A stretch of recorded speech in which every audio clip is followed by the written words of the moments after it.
I love you, mommy.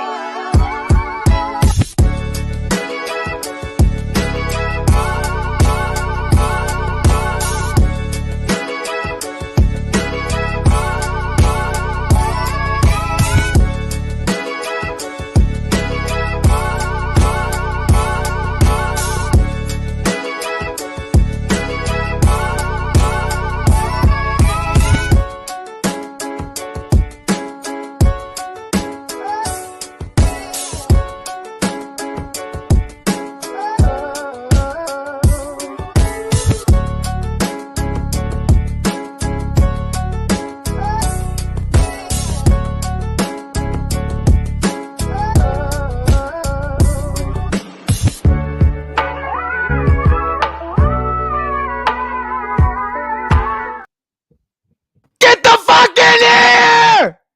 Justin Fields! No! Oh my God! If you were just tuning in to the St. Patrick's Day Live, I'm so sorry.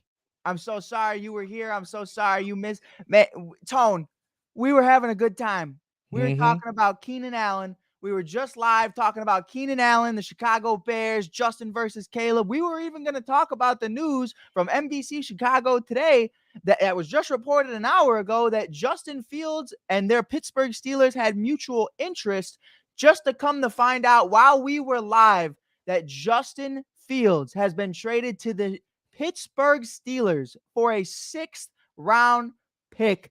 Tony, say something, please. I need to collect myself.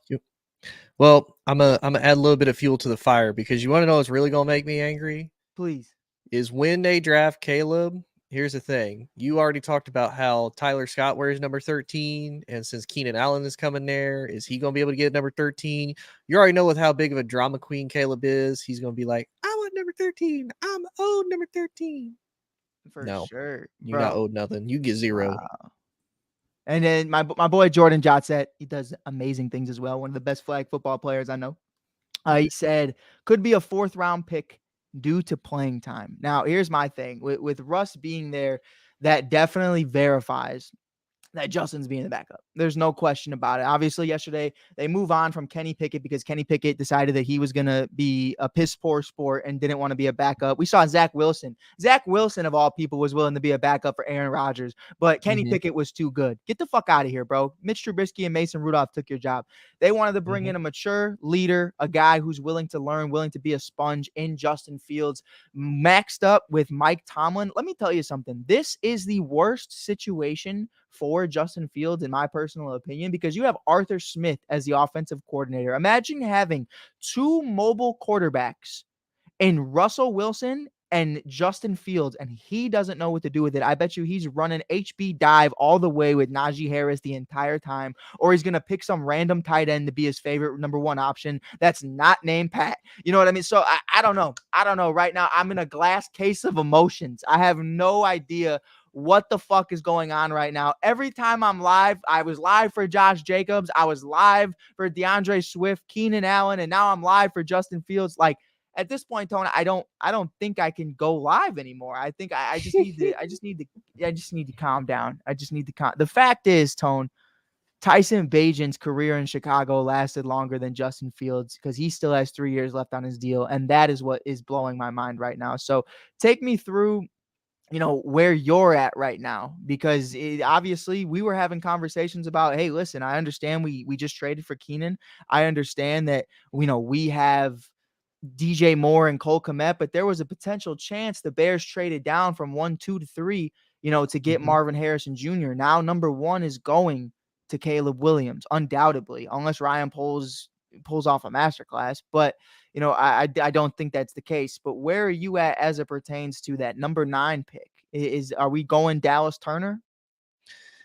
If it's me, I still go get a wide receiver, because you still got to think, if you look at the overall draft board where everybody's at, Washington's going to take a quarterback, so you don't have to worry about that. The Patriots are more likely going to take a quarterback. You don't have to worry about that. The first wide receiver off the board is more than likely going to be to Arizona. Then you've got the Chargers, who are probably going to take, they got to get somebody, and they're not going to take a quarterback, so they're off the board. New York is probably in the market for a quarterback. So then you've got I can't remember who's at 7. Is that who is at 7? Is that 7? Atlanta? No, Atlanta's at 8. Atlanta's at 8. I know the Chargers are at 5. I know the Giants are at 6. But yeah, that's I don't know But who's at 7. here, I'll figure it out here in a second. But nonetheless, if Atlanta's at 8, Atlanta, they just signed Kirk Cousins, so they're going to be out as far as a Yeah. quarterback goes. So there's a lot of potential for Chicago to be able to still get a top wide receiver in the draft. And plus, here's kind of the other thing too, that even if you don't get like Titans are at Marvin 7, Harrison, Tony. huh? Titans are at 7. Oh, Titans are 7. So honestly, they're another one. They could really be in the market for anything. I don't think they're in a market for a quarterback though. Right. So really we'll say the Cardinals, the Chargers, and the Titans and the Falcons are your top 4. So, you might still have Brian Thomas from LSU there on the board. That you could go get. You could also have Xavier Worthy from Texas, who I really like because he's a good speedster. He's a really good slot guy. But I think you have to go Jared Versay or Dallas Turner. I do. I think I completely hear what you're saying. But I made this argument with a couple of buddies of mine, kind of talking about it literally this morning. I said, if they take Caleb Williams, I don't think they take a wide receiver in the first round unless Malik Neighbors or Roma Dunze are there. If they're not, of course, Marvin Harrison Jr. being in that list as well. If they're not, I don't see it happening just because Montez Sweat hasn't been paired up with anybody yet. I believe Yannick Ngakoue is a free agent right now, if I'm not mistaken, or he's just kind of not in a position to where he's going to have success long-term with the Bears. So I think you bring in a young pass rusher, top 10. Turner and Jared are absolute studs without a question. So I'm excited to see what that could potentially look like. Obviously, you address both sides of the ball in the first round because you understand you have very limited picks now. We are not trading down. We are drafting Caleb Williams number 1 overall. And that's just what it is. You know what I mean? And I want to say this right now. We have 125 people, over 125 people right now between TikTok and everywhere else. I want to say something because I think it's important. I think a lot of people think I lead the charge in the Justin Fields community and trying to say that he should be QB1 for the Bears. But I will say this. I'm not upset about them drafting Caleb Williams. Am I pissed that a guy who rushes 1,000 yards a year just got traded for a 6th-round pick? Sure. We're going to have that conversation. Please bear with us. But I'm not upset at the simple fact that Caleb Williams is probably going into the best situation possible that any Bears quarterback has gone into in the last 20 years. Without question. Jay Cutler went into a situation where it was Devin Hester and Johnny Knox. And sure, later on he got Marshall and Jeffrey, but that was 6 offensive coordinators later in a span of 8 years. So everything was pretty much already fucked by that point. Mitchell Trubisky, you had Joshua Bellamy, Mike Glennon, and who is it? Kendall Wright as your wide receivers in your first year. And then you have Justin Fields, who has Allen Robinson, Darnell Mooney, and then immediately goes into a rebuild following that season. Gets sacked 7 times in his first start against the Cleveland Browns. Like, horrible situation. We saw Trubisky gets drafted, and what happens? John Fox is fired immediately after that season. You see Justin Fields gets drafted. Matt Nagy is immediately fired the following season. So right now, Caleb Williams is in the best situation we have seen any Chicago Bears quarterback in the last 20 years. Keenan Allen, DJ Moore, Shane Waldron, DeAndre Swift, Cole Kmet, Gerald Everett, a revamped offensive line, a top 5 defense led by Matt Eberflus, Montez Sweat, and Jalen Johnson. I think Caleb Williams is in a situation right now to where he is completely at the helm. This is your town to take over. If you're the next Patrick Mahomes, then fucking be that. But don't sit here and fucking cry that things didn't work out, because this is the perfect situation for 2 things. 1, the biggest bust in NFL history, or 2, the greatest story in Chicago Bears history, where Caleb Williams can go down as the greatest Chicago Bears quarterback immediately in his first 4 years if the Bears are able to win a Super Bowl. That's point blank, period. I understand the Jim McMahon thing. I understand. I understand Sid Luckman in the 1940s. That's cool. If Caleb Williams comes into this situation, Tony, and wins a Super Bowl in his first 4 years, or at any point, he will go down as a Chicago Bear and Chicago sports legend. Yeah. A legend. I mean, people still talk about Rex Grossman and Kyle Orton for just getting to the thing, and they were horrible. So we call him Sexy Rexy. He ain't all that in a bag of chips, but it just was No. what it was. We love Josh McCown because he threw 5 tutties against the Packers on one Sunday night in Green Bay. Like, we're in a situation right now to where this is Caleb Williams' job to lose. This is it. You know what I mean? This is Keenan Allen, DJ Moore, DeAndre Swift, Khalil Herbert. We can do it again, Tone. Like, right now, would you argue that this might be the best altogether put roster that we've seen even in 2018? This goes back to the early 2000s. I think this isn't that Super Bowl team, but they're slowly getting to that point to where I'm like, I look at them and I go, this is one of the better teams I've seen. Yeah, and I would even go as far back as probably that 2012, 2013 team when you still have Urlacher, you still have Briggs, you still had Peanut Tillman, on the defense, you still had Tim Forte Jennings. on the offense, you had Tim Jennings, Chris Conti, bum, but you still had him at safety. We didn't have to do that. I know, I'm sorry. It was just one of those. I remember watching him number 47. I was like, My eye flicks it twitches every time I hear the name Chris Conte. But no, I Peppers, mean, yeah. like we were going to talk about when at the time we were going to debate if it was Justin or Caleb. I still think this is probably one of the best situations to go to. And like we even talked about before, whether they drafted Justin and or whether they didn't draft Justin, whether they kept with Justin and it was ended up fizzling out, this would still be one of the most attractive free agency spots for people to come to too, because the last couple of years the Bears have fixed their salary cap situation. They've signed a bunch of guys. A bunch of these guys are now locked in their contract for a few years, and they can draft a lot of guys. Now, I know when you were saying as far as what they should do with the 9th overall pick, should they draft a defensive guy? I honestly think what they should do is draft. I saw one mock draft do the tackle out of Oregon State, which I don't think would be bad. The guy out of Oklahoma wouldn't be bad either. Okay. He's got I'm not trying to put him in a box, but he has an interesting last name. You're talking about the offensive lineman. It sounds with an O, right? It does, yeah. It does. I can't pronounce it right now. I'm so sorry.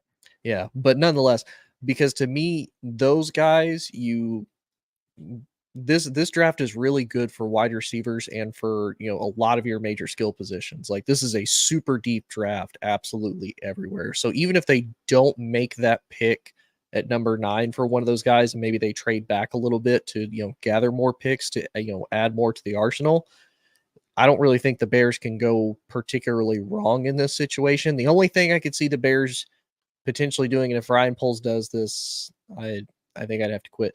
If for whatever reason he decides JJ McCarthy needs to be drafted by the Chicago Bears, I think I just have to quit professional football all entirely, because he's not going to be the guy. But but I do think realistically though, this is the best Chicago Bears team potential we've seen since at least that 2012-2013 season. Yeah, like I really I broke this down the other day and I said the tandem, and we even talked about it before the breaking news happened. DJ Moore and Keenan Allen to me are the best Chicago Bears wide receiver duo potentially of all time. We're not talking about longevity. We're not talking about like the Brandon Marshalls and the Alshon Jeffries. I'm talking about if you put all of the duos that have played together on the Chicago Bears in the same season, I'm looking at Keenan Allen and I'm looking at DJ Moore and saying, these are the best 2 wide receivers we've had at the same time.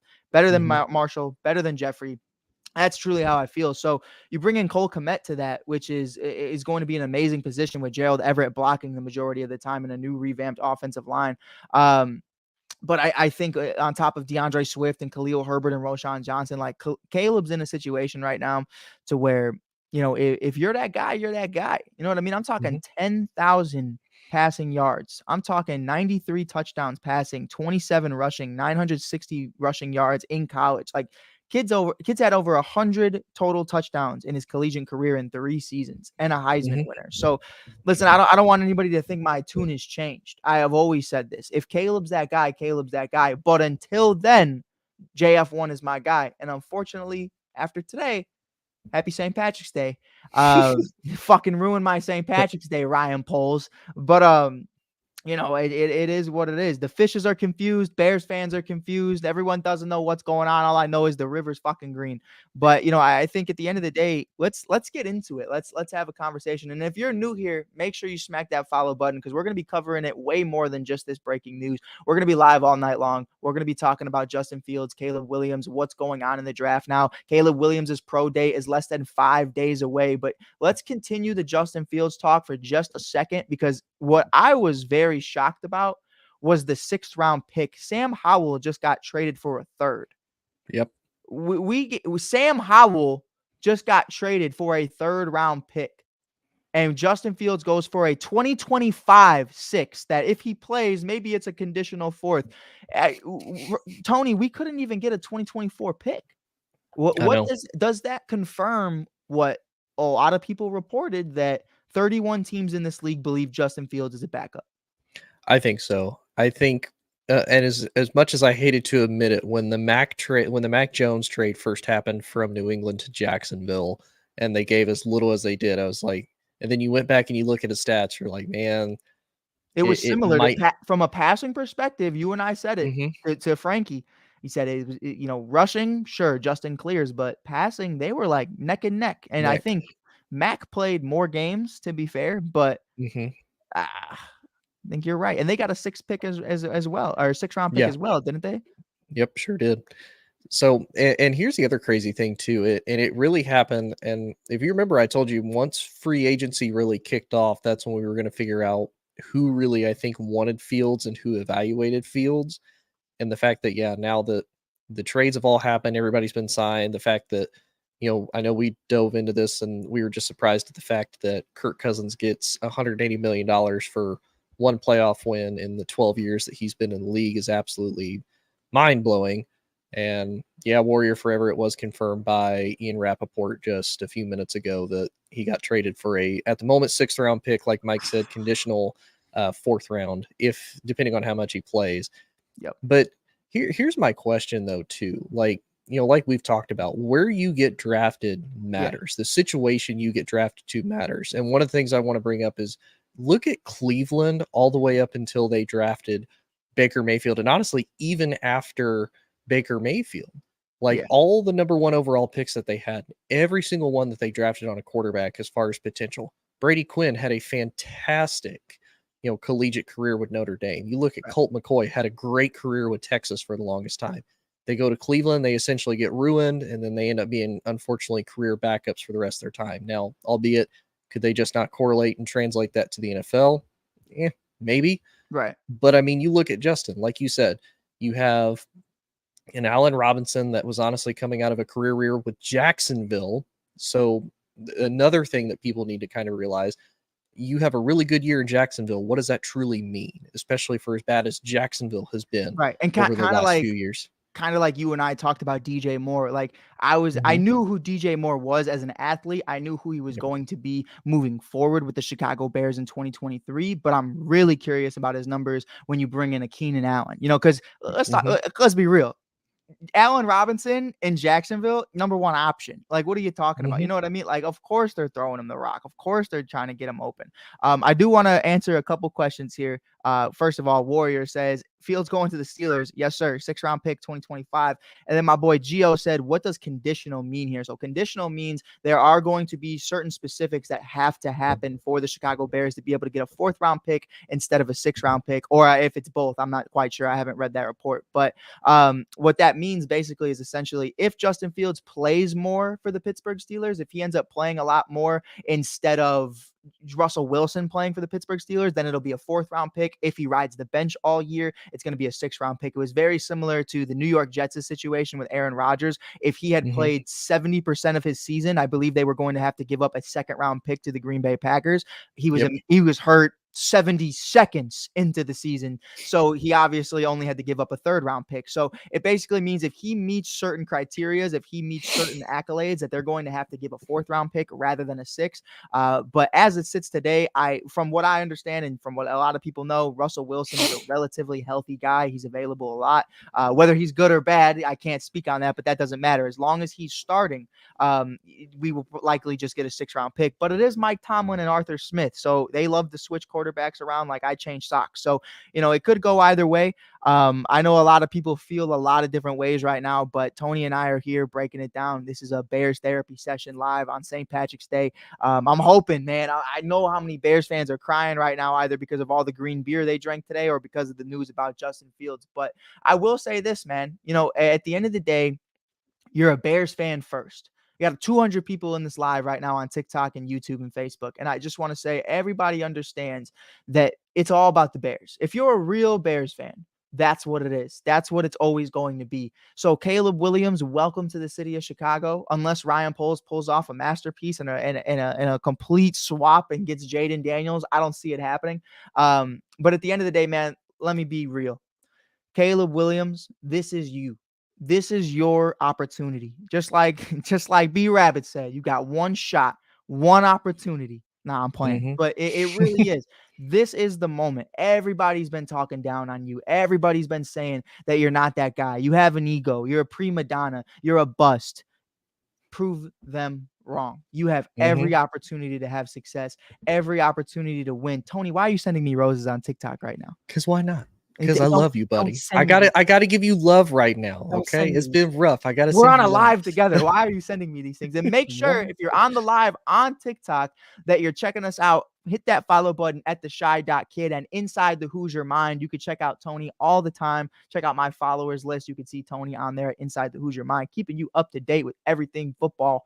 But man, it's crazy. Caleb Williams, like I said, is in a situation right now to become not only a Chicago legend, but one of the greatest Chicago Bears quarterbacks of all time. That's not me overhyping him. That's what the standard is. You want to be the next Patrick Mahomes? Okay, cool. Go be the next fucking Patrick Mahomes. But I won't accept a Jay Cutler. I won't accept the talent of Patrick Mahomes, but the mentality of Jay Cutler to where you don't give a fuck whether we win or lose.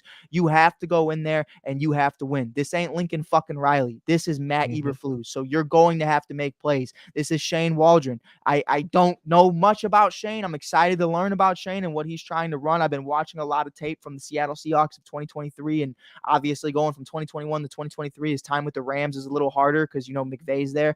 But, you understand you're in a good situation. This is a winning situation for the Chicago Bears, whether we like it or not. Would I have loved a leader like Justin Fields to take over the city of Chicago? Of course. Of course I would. I mean, the kid made me want to run through a brick wall from ages 15 on. The man had a mentality of a man amongst boys. That's what it was. But at the end of the day, this is a business decision.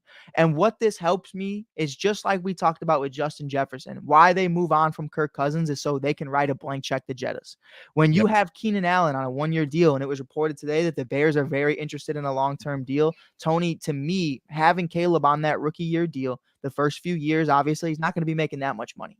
If you understand how rookie contracts work. Number one overall pick gets the most money, but relatively speaking, it's still not going to be over $10 million a year. So with that being said, I'm sitting here today confident that not only can we extend Keenan Allen, but Caleb Williams will be able to help learn and develop from guys like DJ Moore, Cole Kmet, DeAndre Swift, and Keenan Allen. And I'm really excited about it. I still have high hopes for guys like Tyler Scott, but Tone, that's where this next convo started. You saw me walking around yesterday interviewing fans. Some people were in my comments saying, well, good thing you don't have to worry about it. Caleb's not going to be a Bear. Right now, Caleb Williams at the collegiate level for 3 seasons wore number 13. Keenan Allen, his entire NFL career, I can't speak on collegiate, but I can speak on NFL, wore number 13. Tony, today, if you're Tyler Scott, how much are you asking for number 13 from either Keenan Allen and Caleb Williams, and does the offer change based on who wants it? I think so. If I'm Tyler Scott, I give preference to Keenan. Keenan's been in the league longer. Keenan's made number 13 more relevant than Caleb has. To me, I give it to Keenan. Now, I will say Keenan did wear number 81 when he was at the University of Cal, so maybe he could go back to 81 if he absolutely wants to. Right. If 81's not retired. It is not. It is not. Okay. I know Cameron Meredith wore 81 just a few years ago. Yeah, so I think one of our tight ends did too. He could switch to 81 if he really, really wants to. For Caleb, all honesty, here's the thing: if I'm Tyler Scott, and this is kind of what was leading me into my kind of feelings about Caleb. I do think the potential is there because obviously we've seen him do great things with Lincoln Riley. We saw him, come back against Texas at Oklahoma. That's when he really first made his name. Then he transferred to USC, and then last year, after he faced Notre Dame, he unfortunately went downhill. Right. My biggest thing, if I'm Tyler Scott, even though it's an intangible and I don't know how it's going to get done, if I'm looking at Caleb, I say, look, if you're coming in to be our quarterback, I need you to be a leader. I don't care if you get emotional, if you cry, if you get happy after game, because we've seen a lot of dudes do that after they win a Super Bowl, after they lose a game, win a Saw game. Joel Embiid cry out the tunnel against the Toronto Raptors in 2018, 2019. Yeah. Like I'm not upset about that, but there does come a point where if say you're down by 14 points and you need to make that comeback, I need to be able to look over at Caleb and know, okay, he's cool, he's calm, he's collected. I know I have a leader that we are going to be able to look to be able to make this happen. Because whether you come in as a rookie or not, if you're a 21-year-old kid, you're still the quarterback. Grown men are going to look to you like, all right, man, what you got? Lead us to victory. So if I'm Tyler, that's what I say. I say, look, man, I know you're not making, well, actually now with NIL, you making good money. Tell you what, give me $500K to my charity of choice. I'll give you the number 13, but I also charity. Oh yeah, charity. Sir, Tyler Scott is like a 4th round pick, 3rd round pick. My man, get that bag, Tyler. Don't hey, listen. You can give about 10K to charity of choice, but if my price is also 500K. I give about 10K. Is it taxed? If it's not taxed, I'll give 100K. If it's taxed, I'm giving 10. It depends on how it depends on how he gives it. Right. Because there's like a whole stipulation. If you give like somebody, it's like 900. It's like you have to give them just under 10 grand for it to be considered a gift, and you just got to do that like 100 million times. Yeah. In order for it to happen. But hey, let me ask you something. Caleb Williams is a Chicago Bear. We have seen the fuck Utah fingernails painted. Mm-hmm. Are you anticipating a fuck Green Bay fingernail painting, or do you think he'll cut it at the NFL level? I'm gonna be honest. I think he does it. I think he does it in this first year. And here's what I think is going to happen. I think he's going to do it once or twice, and he's going to literally get smacked in the mouth by somebody. He's going to get sacked, and they're going to be like, "Don't do that." Don't like do Nick that Saban. Again. No. Like, I don't know. Did you see, not this past season, but season before last, when Alabama came to Texas and they beat them? Yes. And everybody was doing the horns down, and Nick Saban, don't do that shit. That's going to be what everybody tells Caleb when he gets smacked in the mouth. Don't do that shit. I agree with you. I agree with you full-heartedly. Like, don't get it wrong. I'm not a hater whatsoever. I would love it. I think it would be dope. If he had the F Green Bay fingernails painted, I think it'd be one of the coldest things. But I think at the end of the day, man, what it's gonna come down to for me is who he is on the field. Like, because here's my problem. Here's where I'm at. You could talk about his ego. You could talk about Caleb Williams, the man, Caleb Williams, the person, who he's going to potentially be. But the big thing for me is, how long is this going to take? Is this going to be an experiment like Bryce Young? Or is this going to be hey, we're going to the playoffs in year 1 like CJ Stroud? That's the big question for me, because he's not sitting. That was the real big question, was if we keep Justin Fields, are you going to start Fields for year 1 and have Caleb learn under the system with Shane Waldron and watch Justin Fields? That was a potential possibility. Now you're in a situation to where we're watching Caleb Williams get thrown to the wolves by Chicago media, who's been eating him alive over the last 365 days, really, and what it feels, and in the entirety of 2024 thus far. So you watch that happen, and you're watching this unravel, and you're questioning, what is the realistic expectations of the 2024 Chicago Bears? Tony, to you, do you still hold on to anything less than 10 wins is a failure? No, I think with their idea of it and the fact that they've brought in Keenan, they've brought, they still have DJ, they've revamped the O-line, and then depending on what they do in the draft, I think at minimum if it's anything, I would even say under 8 wins, it's still a bad season, and they still go back to the drawing board and they blow a lot of stuff up and they try to redo everything. Because to me, Justin got him to 7 wins last year. Well, between Justin and Tyler Bagent both got him to 7 wins last year. Bage. So It took 2 quarterbacks, but it happened. And also, fun fact, Tyson Bagent has 3 years left on his deal. He lasted longer than Justin Fields. I never thought I would utter those words, but it's happened. So please continue. Please continue. And I think right now, if you look at it, we think Minnesota's probably going to take a step back because they have Sam Darnold as their starting quarterback, and they're probably going to potentially draft somebody because, can Sam be that guy now that he got to be under Shanahan's system for a year? Now he, has Kevin O'Connell, who's from Sean McVay's system and whatnot. Can he potentially do it? We'll see. Obviously, as you know, I'm not sold on Jordan Love. Right. I think he definitely has a true sophomore slump this year because everybody gonna figure him out. I know it's Jordan Love hate. Jordan Love is crazy. Oh, it's never gonna end, man. It's never gonna end. I can't wait for next year. It's gonna be so great. But nonetheless, I think there is a real potential chance for the Bears to capitalize on the Vikings rebuilding. I think there's a chance for them to capitalize on, I'm not going to say Green Bay's rebuilding because Green Bay has a lot of their young core pieces. They did get better in free agency because they added Xavier McKinney. They did add they added Josh Jacobs in the run game. And obviously Minnesota only added Aaron Jones to their running back room, which that's kind of hit and miss. But I do think that 8 or 9 wins is a realistic possibility for Chicago, given what they've got right now, given the fact that Caleb is going to be a rookie. He's going to have to learn the system. He's going to have to build that connection with both Keenan and DJ, and then any wide receivers that they may or may not potentially dropped.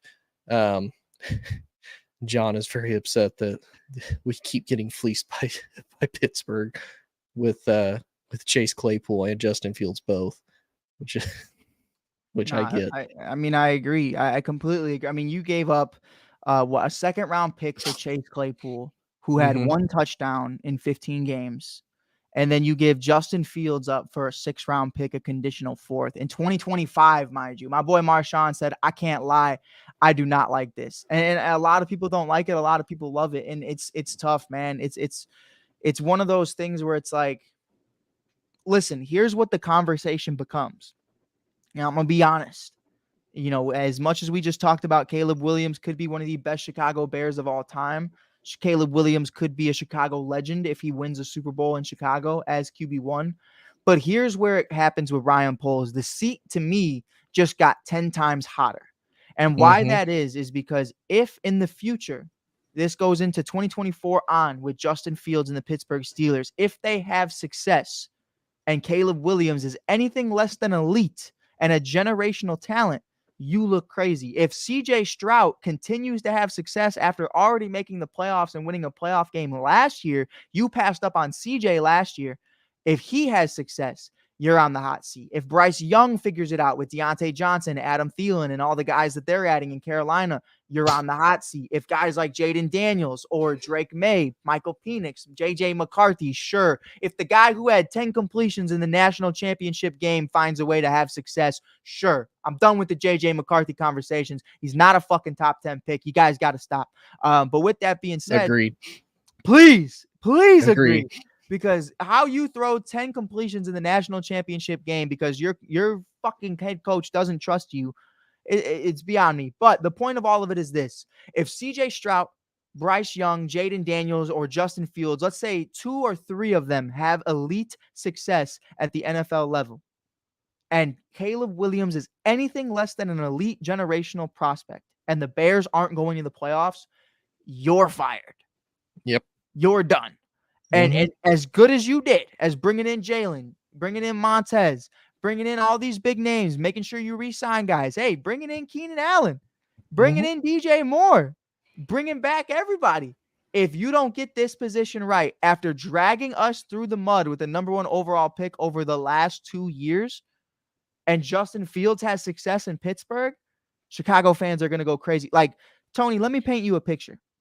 I'm not a hater, by the way. We're playing devil's advocate. We're going to go back to the positive Caleb Williams talk in a couple seconds, but I'm going to paint you this picture. Caleb Williams throws his 3rd interception of the game against the Green Bay Packers in 2024. And all you hear at Soldier Field is "We want Fields" chants. I know Caleb can't mentally handle that. I don't think I could mentally handle that. And Ryan Poles would be up in that office shitting his pants without a doubt. Because, and I'm not saying that's going to happen. I'm just saying if Caleb doesn't have success and Fields does, or CJ does, you're going to sit there and say, I fucked up. Mm-hmm.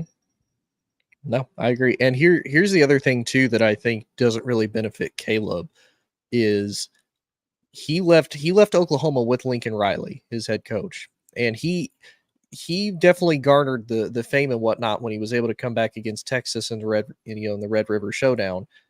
So he got a lot of the positives and whatnot. He goes to USC, which, no offense to any USC fans out there, college football is not as popular as it used to be on the West Coast as it is now. So when USC was losing, there were fans that cared, obviously, but they're not like those really deep blue blood diehard, college football fans. They're not like fans from Michigan. They're not like fans from Ohio State, from Bama, from Georgia, LSU, Tennessee even.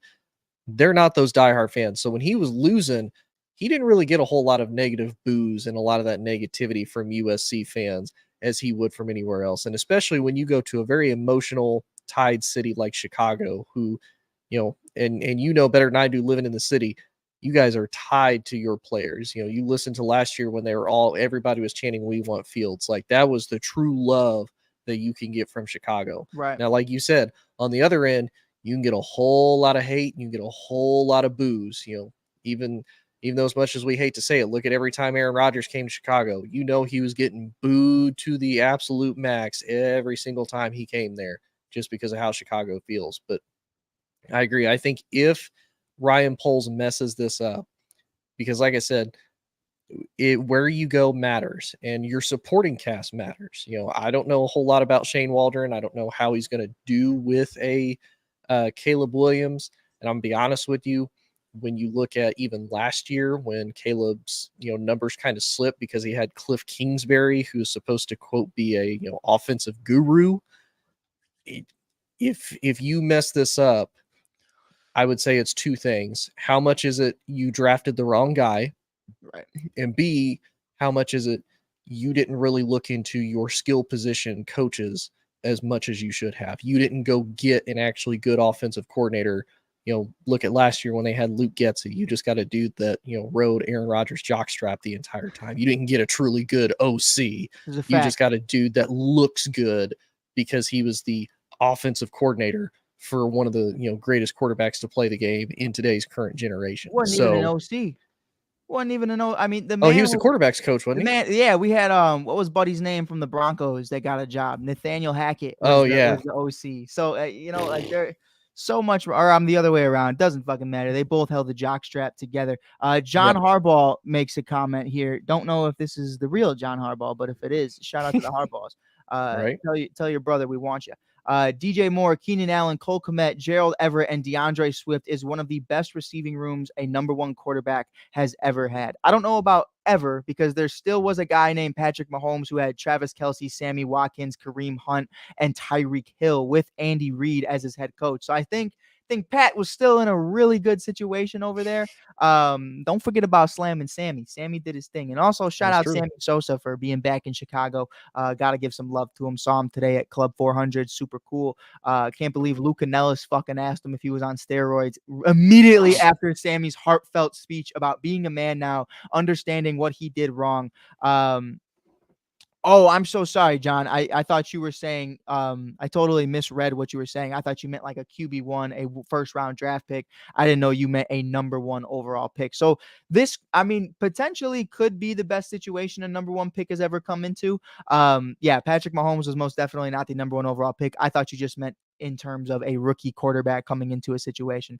But yeah, there's an argument for it. I think this is definitely, you look at a top 5 defense on the other side of that with Matt Eberflus, they were so amazing in that second half from a pass rushing perspective. After acquiring Montez Sweat, they led the league in interceptions. They were a top 2 run stopping defense. What they were able to do was absolutely flawless. And to continue to add to that, let's say they get Jared Versay or they get Dallas Turner or somebody at 9 to pair up with Montez Sweat. You're in an amazing situation if you're the Chicago Bears and Matt Eberflus. So Caleb Williams is going to be in a very similar situation of Mitchell Trubisky from having defensive help. I think the Monsters of the Midway are officially potentially back.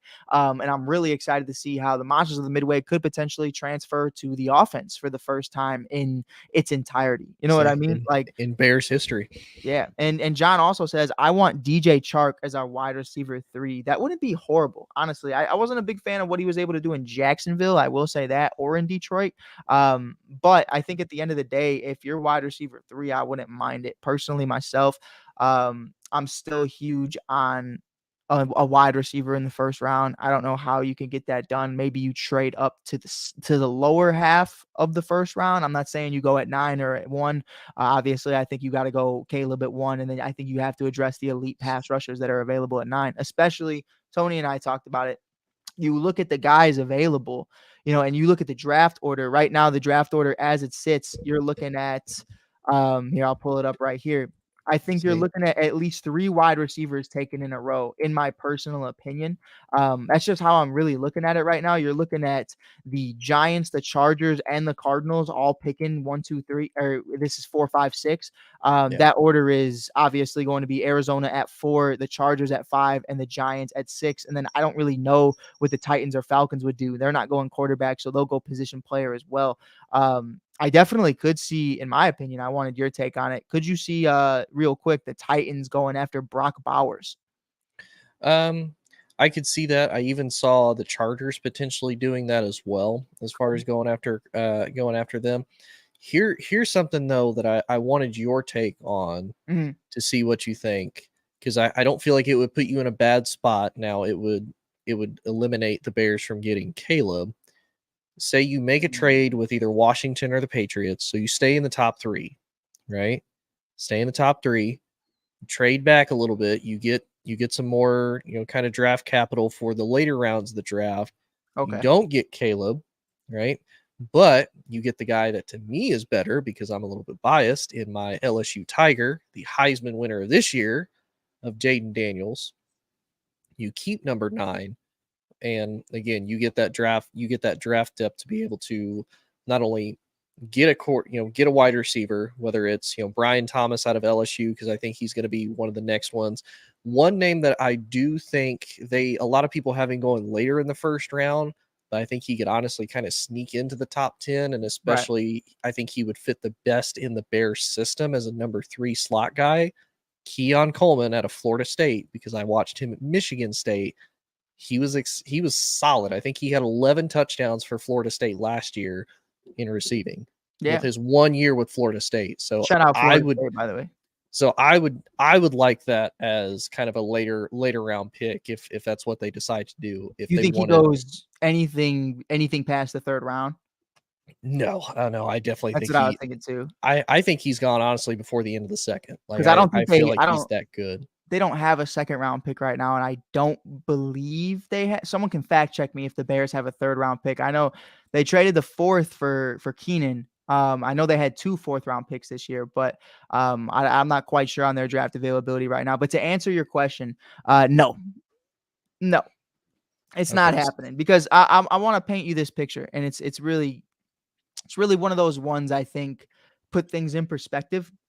Excuse me. I think when you have a guy like Caleb Williams comparing to, Andrew Luck and Trevor Lawrence, that kind of draft stock. I mean, I also think people need to remember that people did not look at Trevor Lawrence as just a number 1 pick. Trevor Lawrence was one of the most thought out prospects since Andrew Luck. And we keep saying that Caleb Williams is the first since Andrew Luck. Like, no, like Trevor Lawrence was the same thing. I don't know why we act like he wasn't. But with that being said, you trade Fields, and you understand that this is your guy at number 1. I understand trading it, and Jayden Daniels, who I'm go Tigers. I've been a big fan of at LSU, especially with Malik Neighbors and what he's been able to do. He's had so much success. So I'm definitely not against Jayden Daniels, but I think in the terms of which you have put Bears fans through this already, I think Bears fans are just trying to get this over with and find out who their QB1 is. What I will say is this: if the Bears traded down for Jayden Daniels and didn't think Caleb Williams was the guy, which I don't think is going to happen, I think Caleb is the guy. As long as it wasn't Drake May and his 63 completion percentage at the University of North Carolina. I want to put things in perspective really quick too. And the University of Carolina, Mitchell Trubisky had a 68% completion percentage to Drake May's 63%. So yeah, as long as it's not Drake May, I'm perfectly fine. 63 is below average in the NFL, and in college, Mhm. it is dog shit. So yeah, So you don't want another number 10 from, North Carolina and Tar Heel Blue that they reach for? the Because I'm be only honest, the only number from North Carolina I'm taking right now, Tone, is number 23, and it's if he comes to the Chicago fucking Bulls. That's the only fucking way. I don't blame you. But I will say too, because and this is a little bit off topic, but Okay. on topic with Drake May though, I haven't understood the hype. I don't really watch a whole lot of ACC games just because they don't really get shown much. The only team that to me was kind of interesting was Florida State, Duke earlier in the year because they beat a very not rebuilding Clemson team, but a down Clemson team for the last Right. few years post Trevor Lawrence.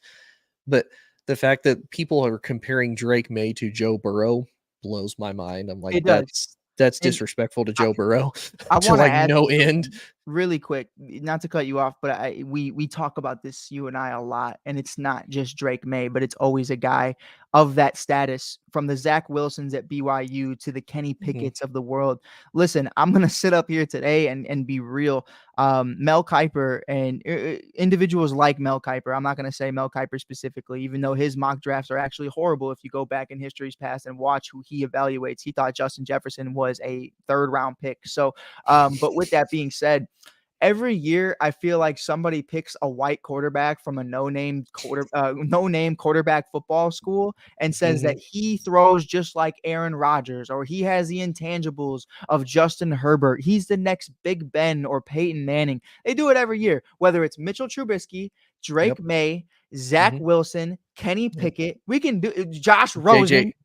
JJ McCarthy. JJ McCarthy. But to JJ's point, at least he won a natty. You know what I mean? 10 But completions in the national but championship game. but can I add something to that real quick too for the Please, people mainly the Michigan fans that are defending JJ to no end. for The sure. fact that he's what 29-1 in his like collegiate career or whatever. That is great. That's fantastic. You wanna know who else had a great college winning career and won 2 national titles back to back and got drafted in the 6th freaking round because people knew where he actually would have been drafted at? Talk to me. Stetson freaking Bennett. That's what JJ McCarthy is. He's a poor man Stetson Bennett. Like, I you said gotta that. think I about it. said that yesterday. Actually, it was a crazy conversation. But like, what do you think? I want to ask you this because Tony at Inside the Who's Your Mind, make sure you follow him. Is definitely one of those guys I go to when it comes to collegiate level football. So, how does Stenson go from the 6th round to JJ McCarthy being a top 10 pick? Like what's the difference to you between the two? Do you think it's just Jim Harbaugh kind of just hyping him up to be more and that's kind of transpired? So here's what I think it was for Stetson. I think the fact that everybody recognized for 2 years in college football the absolute best defense that we have ever seen for the last 2 years was through the Georgia Bulldogs. He absolutely got carried by a phenomenal defense. Now, Jalen don't get it Carter, yeah. twisted. He had a lot of good offensive players, but he mainly got carried by a dominant defense for Right. 2 years, back-to-back national championships. For McCarthy, I think it's a mixture of Harbaugh hyping him up and the fact that while Michigan's defense was dominant, it wasn't to Georgia's level. And the fact that while, yes, he was on the field and he had to make some throws, people forget you had Blake Corum and you had Donovan Edwards, two of the top running backs in the nation, who are probably both going to be gone off the board, I would say, by at least the 3rd round at minimum. Right. And I guarantee people are also looking at his collegiate record. Oh, he's 29-1 because he handed the ball off. Right. Like you said, 10 completions in the national title game. You want to know how many times he threw in the second half versus Penn State when they won like 26-15? Wasn't it like 6 times or something? 0. 0? He did not throw the Penn ball State in or the Washington? Penn State. Oh, okay, I'm so sorry. Yeah, Penn State. He didn't throw the ball at all in the second half. They did not have him throw the ball. Now, And he albeit why, I don't know, but they just didn't have him throw it. to your point too, I will say this to the defense of Stenson Bennett and JJ McCarthy. I think the big reason why Stenson goes in the 6th round is he was 25 years old coming into the draft. That's definitely a no-no when you're looking at a franchise quarterback. You want them to be, as young as possible, so you have them for 10 plus years, and if you get the best versions of themselves, like we can make an argument that Stenson Bennett was in his athletic prime going up against 18 and 19-year-olds for the majority of the time. So that's definitely a big part of it as well. But in terms of, we got my guy. I sent him the link, but he wasn't able to hop on. He just got off work. We have Rob Scott, Rob's 2 cents. Rob's 2 cents today are the Bears just pissed me off. You and a lot of other Chicagoans. The fish are mad. The water is green in Chicago right now for St. Patrick's Day. A beer is green. It was a lovely day at St. Patrick's Day. And unfortunately, Ryan Poles said he wasn't celebrating. He was on the clock. He had to make sure after the moving of Kenny Pickett that the Steelers, who seemed to be one of the only teams interested in Justin Fields, weren't going to go after another veteran quarterback or another young quarterback to potentially be that QB2. We have a 6th round pick in return for Justin Fields in 2025, not even in 2024. As it sits today, man, I know we're going to get out of here shortly. We're just beating a dead horse at this point. We will be live later on tonight. So make sure you hit that follow button if you haven't already on the Shy.Kid on TikTok and Instagram, because apparently we might be banned soon. But no, I'm playing. I don't know. The government's mad at TikTok for whatever reason. But I know the only thing they can come together on is that TikTok is supposedly bad. I don't know. But Instagram and Facebook are perfectly okay. I have no idea. I don't know why, but just make sure you hit that follow button if you haven't already. Definitely check out Tony at Inside the Hoosier Mind on TikTok, Facebook, Spotify, Anchor, everywhere you can find him. He's also on Instagram and Facebook as well. We're about to get out of here, but I appreciate everybody tuning in. We're going to go live later on today. We're going to continue talking about Chicago Bears football. A clear decision is now here. We have been waiting for what seems to be 4+ months at this point of who was going to be the QB1 of the Chicago Bears. You can check out a recent video I just did yesterday at the Chicago Sports Spectacular interviewing Bears fans if they wanted Justin or Caleb. I guess it doesn't matter anymore, but if you want to see a fun one, check out the Tyler Scott interview. That one's more real and more alive than ever. But until then, man, this has been Tony Hollandsworth from Inside the Hoosier Mind. I am Mike Hughes, aka the Shy Kid. We appreciate you guys for tuning in. Appreciate you guys for listening. Until then, we'll check you out later. Peace.